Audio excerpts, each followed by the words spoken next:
في تفاصيل كيفية تطبيق هذا الحكم الذاتي. هل يعني بأن واشنطن بإدارتها لهذه المفاوضات استبعدت أي حلول أخرى؟ من دون أدنى شك أن المبادرة المغربية للحكم الذاتي هي الأساس بالنسبة إلى إدارة الرئيس دونالد ترامب. الرئيس دونالد ترامب اعترف. أهلا بكم مشاهدينا إلى ساعة المغاربية. جولة ثالثة من المفاوضات بشأن الصحراء الغربية تنظمها الولايات المتحدة في غضون أقل من شهر. هذه المرة تقام الجولة في العاصمة الأمريكية واشنطن بعد أسبوعين فقط من مفاوضات أحيطت بسرية بالغة أجريت في السفارة الأمريكية في مدريد. الجولة الجديدة تجرى على مدى يومين، اليوم وغدا، تحت إشراف المستشار الخاص للرئيس ترامب للشؤون العربية والإفريقية مسعد بولس، بحضور وزراء خارجية المغرب والجزائر وموريتانيا، وأيضا الممثل الدبلوماسي لجبهة البوليساريو، وكذلك الأمم المتحدة ممثلة في المبعوث الشخصي للنزاع ستيفان دي مستورا. مسعد بولس يأمل وفق تصريحات صحفية بالتوصل إلى اتفاق قبل الصيف، وكانت جريدة الكونفيدنسيال الإسبانية قد أكدت احتمال التوقيع على الاتفاق في مايو المقبل. معي من واشنطن حول هذا الموضوع علي بردة مراسل فرانس 24. علي، مساء الخير. هل هناك أي معلومات بشأن هذه المفاوضات حتى الآن؟ مثلا وصول الوفود، أين تعقد، ما هو الإطار؟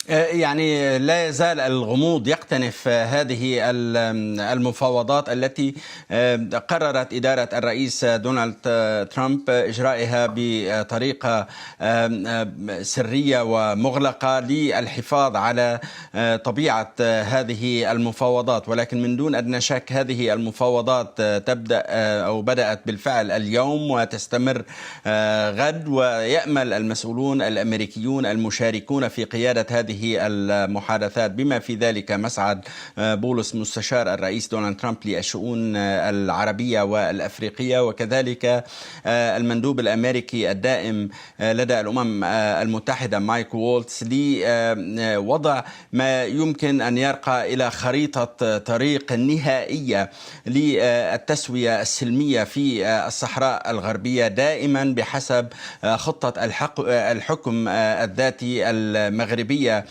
هناك بعض المعلومات على أن المغرب طور هذه الخطة ووضع تفاصيل لكيفية حصول السكان المحليين على جزء من الحكم الذاتي المطلوب أمريكيا لهذه التسوية، وخريطة الطريق تتضمن الوصول إلى اتفاق نهائي قبل نهاية هذا الصيف المقبل. وبالتالي هناك دفع قوي من إدارة الرئيس دونالد ترامب للوصول إلى تسوية، وهناك طبعا جهود لا تزال تبذل مع كل من الجزائر وموريتانيا والدول الأوروبية للمساعدة في إقناع كل الأطراف المعنية بما في ذلك طبعا وخصوصا جبهة البوليساريو بالموافقة على هذه الخطط الأمريكية وعلى خريطة الطريق التي توضع بناء على قرار مجلس الأمن بالمناسبة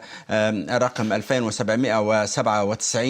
والذي في حال التوصل إلى حل نهائي يمكن أن إعطاء الأمم المتحدة دور. ولكن الآن حضور ستيفان دي مستورا مبعوث الأمين العام للأمم المتحدة إلى الصحراء الغربية هو مجرد حضور شكلي لا أكثر، بينما الجهد الأساسي هنا السؤال علي، قلت بأن هذه الاجتماعات تأتي في إطار قرار الأمم المتحدة مجلس الأمن 2797 والذي يعترف بالحكم الذاتي كإطار مقبول لحل النزاع في الصحراء الغربية. لكن هناك بعض التسريبات تقول بأن ربما الخلافات التي تبقى عالقة هي تتعلق بالجهة التي تعين رئيس السلطة التنفيذية في إطار الحكم الذاتي في منطقة الصحراء إن تم تبني هذا الإطار. أيضا مسألة العلم، علم هذه المنطقة، النشيد.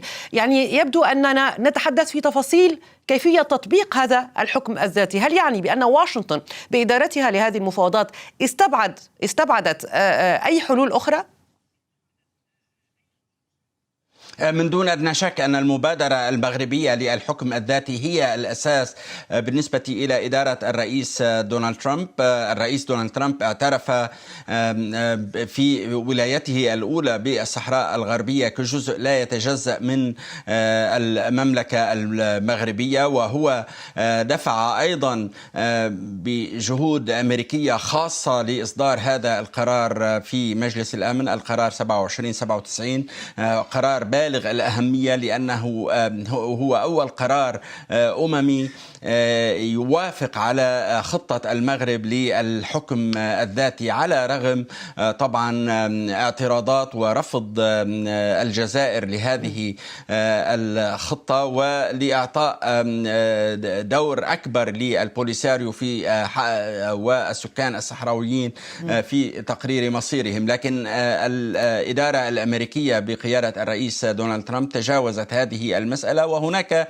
الآن درجة من الغموض في الموقف الجزائري من هذه المحادثات. ثم إذا كان هناك محاولة أمريكية جادة لإقناع الجزائر بالموافقة بصورة نهائية وصريحة وعلنية على مبادرة الحكم الذاتي، وبالتالي الشروع في وضع خطة الطريق والاتفاق النهائي. كما أشرت، هذه التفاصيل قد تكون مهمة بالنسبة إلى النشيد وإلى العلم وغير ذلك، ولكن الأهم هو الموافقة على المبدأ من جانب الجزائر وبقية أعضاء المجتمع الدولي، ومساعدة المملكة المغربية وطبعا السكان الصحراويين بقيادة البوليساريو أو غيرهم من غيرها من ممثلي الشعب الصحراوي للشروع في هذه الخطة وتنفيذها والوصول إلى حل نهائي لهذه الأزمة المتواصلة منذ عقود.